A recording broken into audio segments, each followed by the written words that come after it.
Oscar Hackett, Neil Greenery, a 20-year-old truth-seeker at Ball School, Oxford, set out on a trying buckling experience in Pinnacle Sinkhole.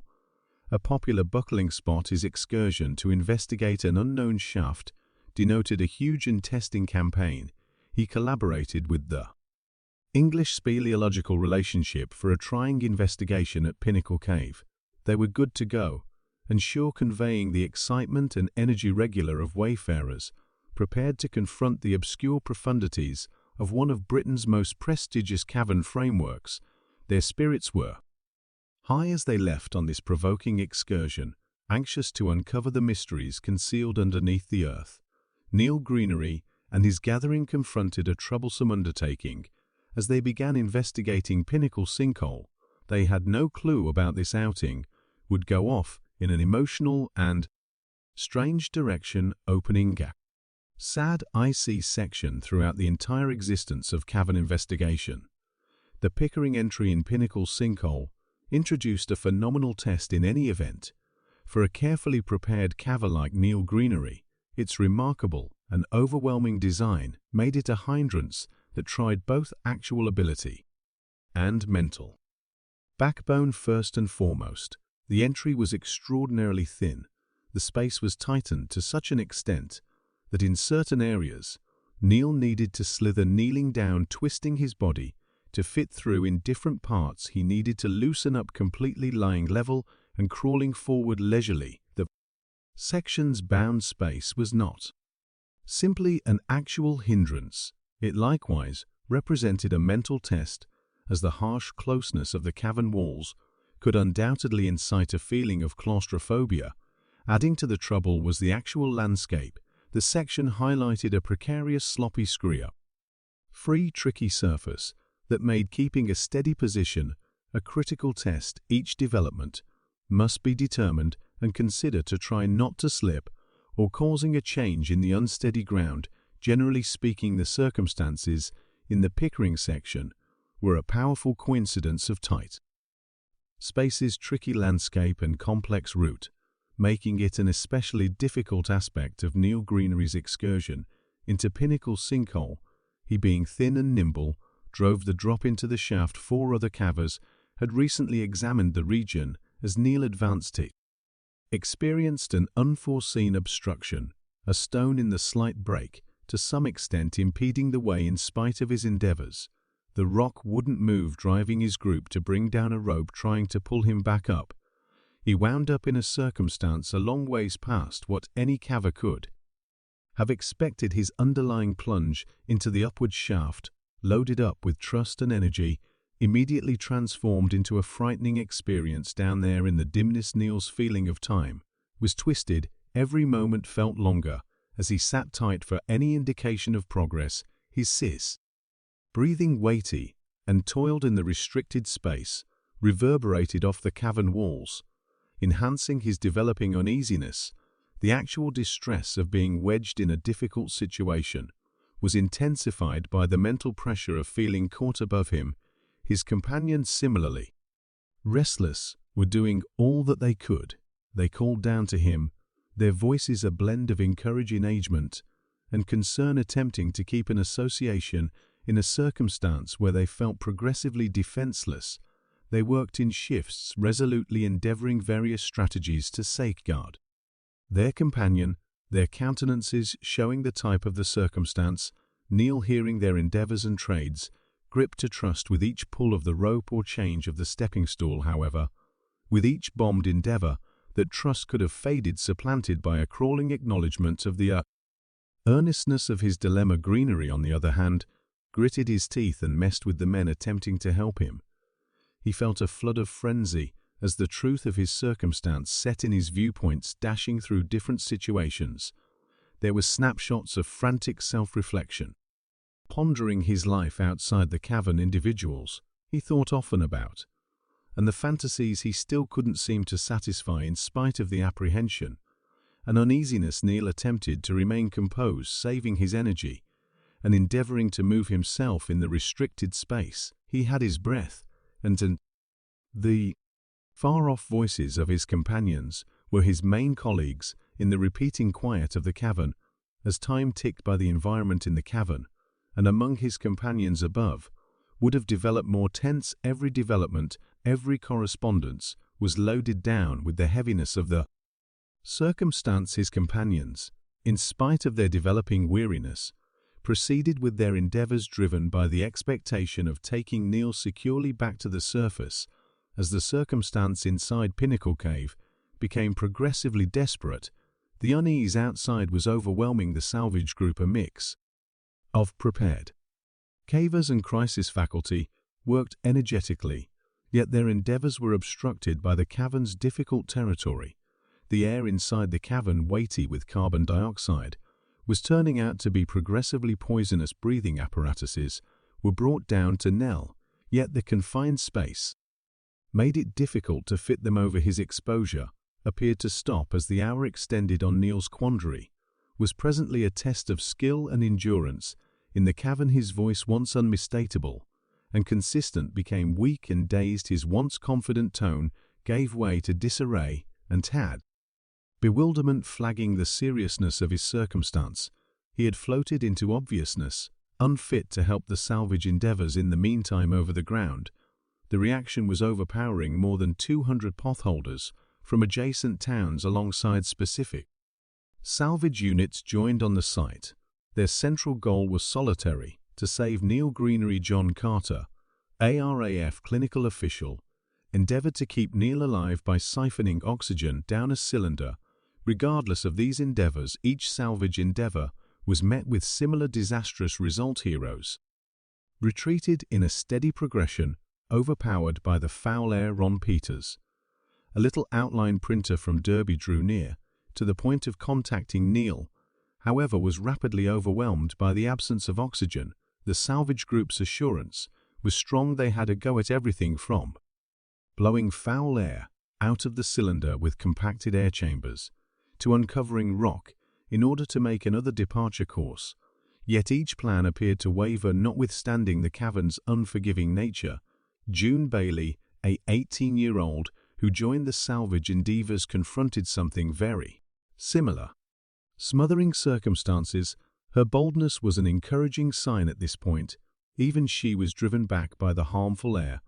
As the salvage activity proceeded with the circumstance inside the cavern, negatively affected everybody included. A few heroes revealed mental trips, an unmistakable indication of carbon dioxide harming their assertions. However, Tangled portrayed the battle they were looking. As time passes, the need to get going. He raised the air was thick with distress and dread. The heroes continued having a go at declining to surrender in spite of the mind-boggling chances. Their endeavors were gallant, a demonstration of human strength and the soul of kinship. Yet as they neutralized time and nature, the cavern appeared to pause its breathing, the result hanging in a fragile equilibrium weave. Broken. A veteran caver endeavored to arrive at Neil, however, the situation was anything but favorable for against him. The expectation that Neil could recover cognizance blurred as time passes. Neil's lethal situation in the cavern turned out to be more disturbing. When it was expected, he had become stuck subsequent to moving a stone, which caught the stepping stool. The salvage group attempted frantically to pull him up, yet the hole between the stepping stool's rungs was excessively perfect for Neil to move through. John Elson spent a horrifying 90 minutes attempting to free Neil's right arm. However, the thick carbon dioxide vapor made the errand almost incomprehensible, prompting confusing visualizations. The circumstance developed much more critical as weighty downpour took steps to flood the Muey Ducks region of the cave. The salvage group, confronting the gamble of the area becoming immersed, was encouraged to pull out for well-being. When the downpour died down and they returned, there was an eerie quiet. Where Neil's breathing had once been, Dr. Hugh Kidd, ARAF specialist, who joined the salvage, made the serious statement of Neil's passing without having the option to see him in spite of the vulnerability of the specific season of Neil's passing. The examination recommended it was around 3:00 a.m. on Tuesday 24. The walk. The heroes, declining to yield, proceeded with their endeavors. They attempted to extend the shaft and utilized air sanitization gear. However, the hardware was excessively huge to squeeze into the restricted space. In a frantic move, snares on ropes were brought down to fix onto Neil's clothing, raising him somewhat just to find him stuck again. In a tragic improvement, June Bailey was ready to go to outrageous lengths to free Neil, yet it was past the point of no return flight. Lieutenant Carter, suspended over the shaft, detected the dismal reality. In the shocking calm, Neil was gone.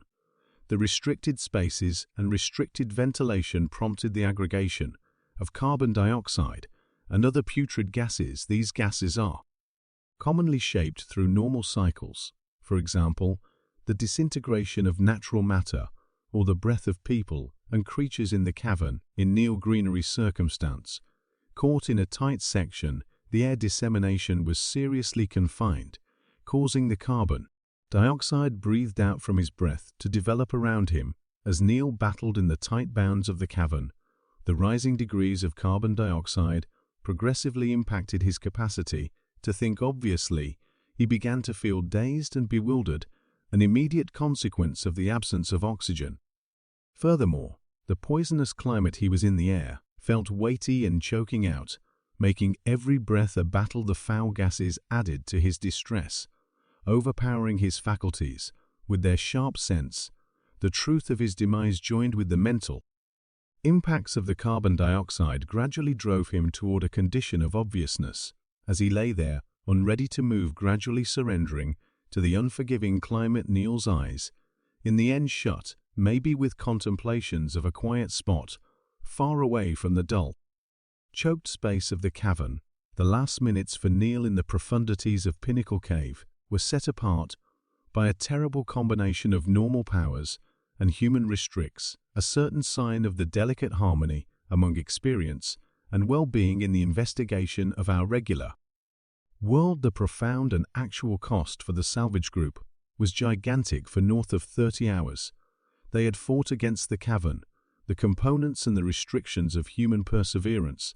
Their boldness and assurance were remarkable, yet the cavern had guaranteed Neil. Duz Gully is a spot of stowed-away risks and inexplicable problems. It turned into the setting for a shocking occurrence that actually tormented the tranquil town of La Center. Paul Francis Hayden, who was a specialist parader, and his sibling Michael went to partake in a paradive which they had been doing quite a while there anyway. This time something different looked for them. It was their mysterious youth spot, loaded with recollections. They're creeping through these limited dim passages, heading profound underground. It was their getaway to a secret world away from everything. Just local people had some awareness of this spot. It was an old well from 1915, at the upper squarely in the center of these tremendous rock walls. Paul Hayden and his six kin basically grew up there. His mother Edith said they made it their mid-year spot, swimming, making a plunge, the pools, investigating this large number of passages and caves that dive deep underground. Paul Francis Hayden, a veteran, was brought into the world back in '61 in Glendale, California. One day, he and his sibling chose to investigate this sinkhole. They go through this old well shaft, creeping through this limited passage around 15 m, and afterward, down a slant for another 9 m. They continued to just barely get through the spaces. Like a worm, they at last arrived at this water-occupied room. Paul, he's the thrill-seeker, chooses to make a plunge. He has generally his stuff, and he tells his sibling he has 2 hours of airport eyes. A rope at the edge, as a rule, similar to a security line. He then jumps into this obscure watery chasm. His siblings there, standing by, likely counting consistently. Time ticks by, and there's no indication of Paul's stress, dread, and potentially rethinking whether they ought to have done this had started to crawl into his sibling's psyche. By that point, Paul's sibling begins pulling on the rope, expecting a sign, anything to say Paul's okay. However, there's nothing. Creepy quietness in the tranquility of the water. That is when frenzy sets in. A single moment, you're on an experience with your sibling. The following, you're dove into this horrible situation, not understanding what's happened. Paul's Sibling probably been going through a hurricane of feelings, trust, misery, and in the middle between yet things took a turn only 20 minutes after the fact his sibling holding up outside out of nowhere couldn't move the lion any longer. When Paul didn't answer the rope pulls his sibling realized something was off base. He raced to get help heading directly to the Needs Center Sheriff's Office, calling the specialists around 1:20 p.m. Salvage groups from everywhere utilizing four-wheel drives on this old back road showed up at the well they found Paul's body, around 185 ft, into the overflowed segment, more than 400 ft, from the entry. He was in a restricted section between a stone and a steel shaft. His controllers were still set up, which likely implied he ran out of air prior to Getty caught the heroes attempted to get his body out, yet it was wedged in too close. Now the cavern in Goes Ravine. It's in the Angeles public backwoods. In fact, you shouldn't go in there without a unique license. The actual well was opened by diggers quite some time ago and has been deserted for quite a long time. There are even iron entryways and cautioning signs close to the entry. That misfortune of Sergeant Paul Hayden in Goes Ravine brings into center the unsafe idea of wells debased with toxic gases, a quiet yet destructive risk frequently hiding in such bound spaces. The development and creation of these gases close by their staggering consequences for the human body portray what the sergeant could have encountered in his last minutes in the profundities of wells, especially those that are deserted or inadequately ventilated. A destructive mixed drink of gases can frame methane. A typical gas in such conditions is scentless and non-harmful, yet its peril lies in its capacity to dislodge oxygen, making a gamble of asphyxiation. Hydrogen sulfide, with its famous spoiled egg smell, is created by the bacterial breakdown of natural matter in oxygen. Unfortunate circumstances. It's profoundly harmful as well as destructive, representing a huge danger even at low fixations. It deceptively ties to hemoglobin more successfully than oxygen, prompting basic oxygen hardship in body tissues. The human body's reaction to these gases shifts, however, is consistently hazardous. The underlying side effects of openness can be underhanded, including unsteadiness, migraine, and sickness, which can quickly heighten to additional serious impacts like disarray, loss of cognizance, and in outrageous cases, demise. The presence of carbon dioxide, however not straightforwardly harmful, worsens what is going on by dislodging oxygen, while sulfur dioxide further disturbs the respiratory framework. Sergeant Paul Hayden's concerns probably start with confusion in lightheadedness as oxygen levels drop. The presence of carbon monoxide or hydrogen sulfide would have intensified the risk, prompting expanded trouble in breathing and mental hindrance. In the event that hydrogen sulfide was available, he might have at first identified its smell, yet drawn-out openness can dull the feeling of smell, delivering this cautioning sign. Incapable, as he wandered further, the poisonous climate would have overpowered his respiratory framework, prompting extreme misery and at last his shocking death. In vision being Paul's sibling in that situation, holding up external confident at first, then, at that point, gradually understanding something's off base, and those salvage jumpers making an honest effort in such a tight, perilous space. It's a story that is both strange and profound. It's a sign of how unsurprising, and unsafe such undertakings can be. The pressure all around as Paul's sibling held up probably been obvious. He likely walked forward and backward, checking the rope more than once, expecting any indication of development. The quiet around the well, unquestionable necessity, been stunning, broken exclusively by a periodic sound of nature or a far-off vehicle. When he at long last chosen to get help, his means must have been weighty with distress. The salvage activity itself was no little accomplishment. These groups, expert in their field, realize the dangers implied in such a salvage mission as they slide into the profundities of the well. Each move was determined and wary. The slenderness of the entry and the water's presence added layers of intricacy to an all-around testing task. The salvage jumpers exploring through the cloudy waters needed to settle on difficult choices, adjusting their well-being against the direness of the circumstance. Discussing Paul Hayden, his loved ones illustrated a man who was something beyond a traveler. He was a power of nature. His sister Christine said, all that needed to be said, Paul was energy. You can nearly hear the reverence and pride in her voice. It resembles she's recalling that large number of times Paul's energy and pizzas illuminated a space for Paul's family. The insight about his grievous end probably been wrecking the Goscully once a position of experience and family. Holding currently held a difficult memory the local area around the area, too felt the effect of the episode. The well once a wellspring of interest and neighborhood legend turned into a sobering sign of nature's unforgiving side. An achieved cave jumper and carrier pilot Shaw assumed the test of investigating one of the world's most profound freshwater buckles Bushman's Opening situated in South Africa. His objective was to push the limits of cavern plunging utilizing a rebreather framework, a refined contraption that reuses the jumper's breath, making further and longer plunges conceivable. As Shaw slipped into the profundities, he experienced the eerie sight of Dion Dreyer's remaining parts. Dreyer, a youthful jumper, had vanished in these waters. 10 years sooner, his body still in its plunging gear and shockingly safeguarded lay at a profundity that presented huge dangers. Shaw perceived in the risk yet feeling serious areas of strength, for and of obligation denoted the area for future recuperation endeavors. This choice was not trifled with, as each moment at such profundities added significant decompression time fundamental for a safe get back to the surface. He imparted the revelation to his jumping accomplice Ware Shirley, who, in spite of understanding the colossal dangers implied, upheld Shaw's choice.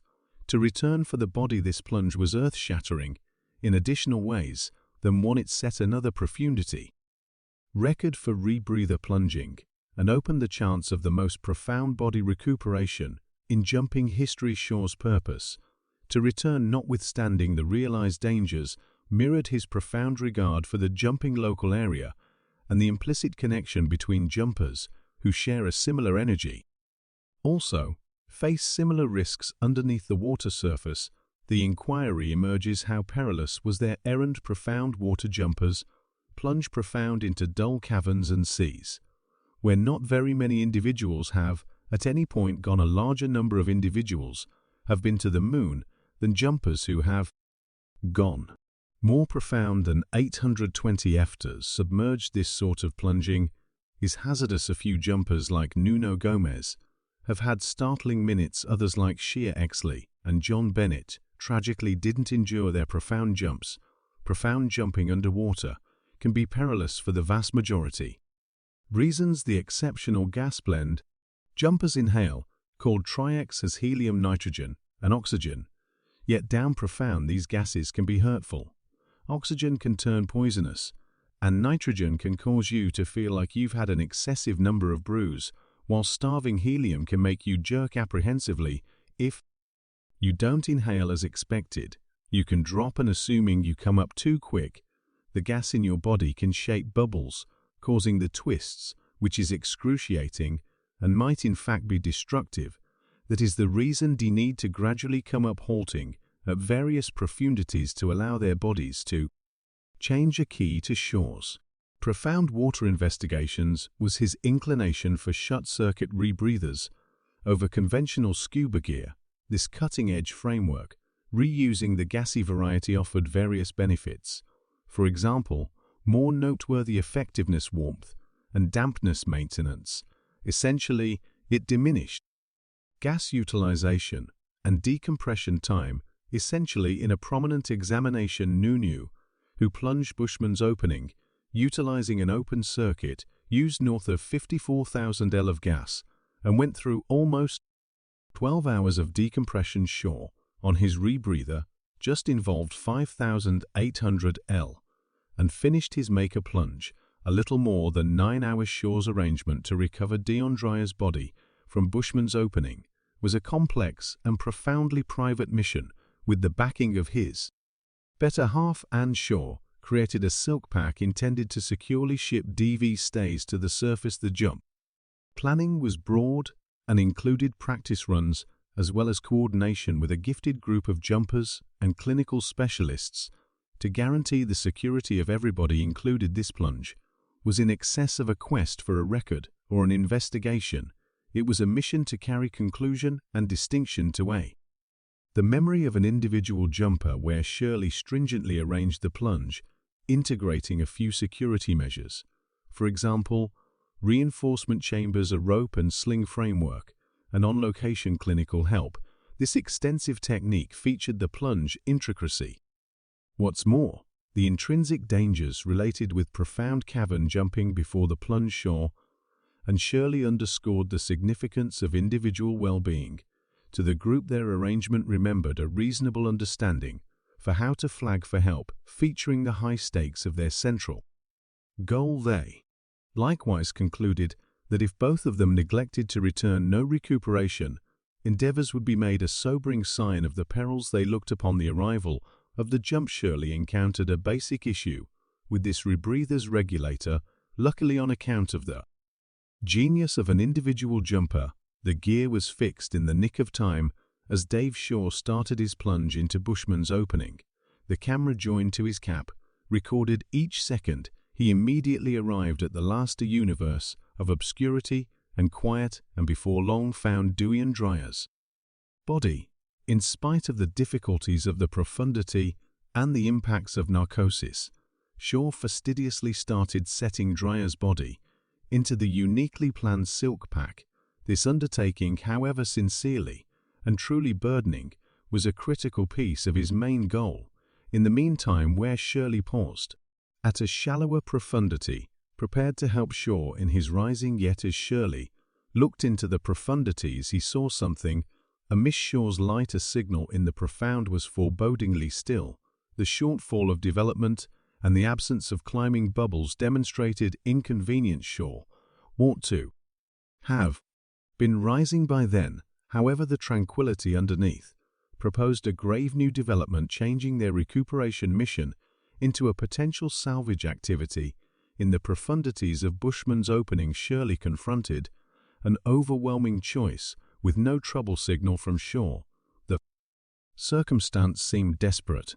Regardless of the innate dangers, Shirley felt a profound feeling of responsibility to endeavor a drop to Shaw.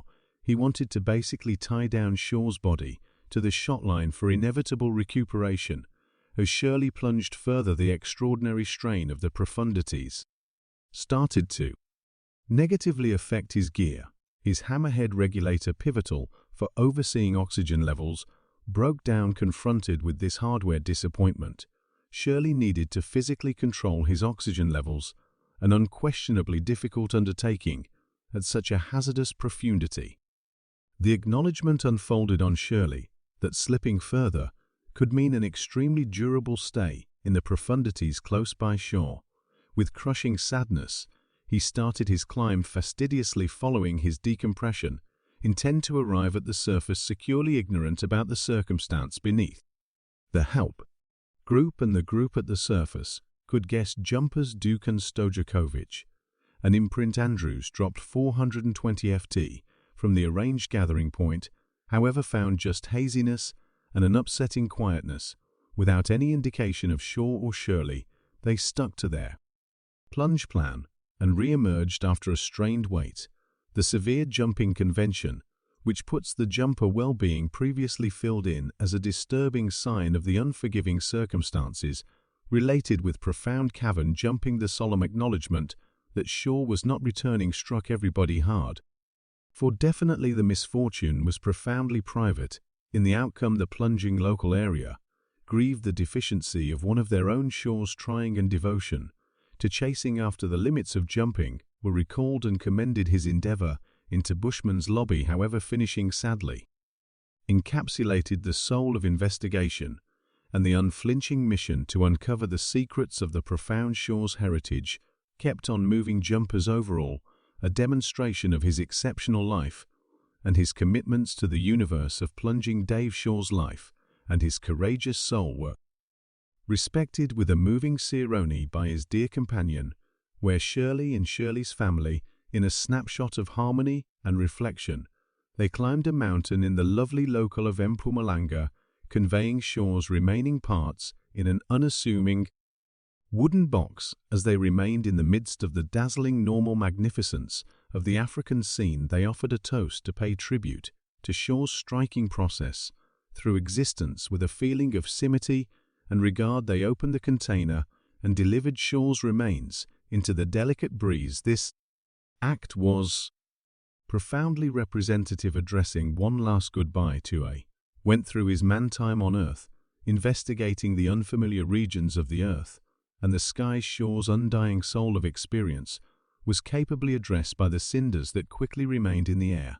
The extraordinary African nature then, at that point, affectionately contacted the cinders, as though calling them with an inviting touch from the locale he had so profoundly respected. In this quiet setting, as the sun plunged underneath the skyline, Dave Shaw was emblematically rejoined with the earth, his inheritance, set apart by fortitude. Furthermore, a determined quest for investigation was scratched into the recollections of the people who knew him and respected his trying endeavors. This occasion commended a daily existence lived to the fullest, as well as expressing farewell to a dear companion, an individual jumper inside the plunging scene. Shaw's excitement for plunging, his will to push limits, and his soul of experience never stopped to motivate and resound. Shaw's soul of investigation and revelation was protected in the quiet of the mountain, as his remains spread in the African air, a fitting remembrance to a man who had ventured into the obscure profundities of the earth and contacted incalculable lives. In the remarks, we would like you to share your considerations on how Shaw's sad end could have been kept away from, and what measures might have been taken to guarantee a more secure result. Your remarks will fortify the comprehension of and regard for Shaw's heritage. Keep watching our recordings to find Mother Earth's frightening and captivating secrets.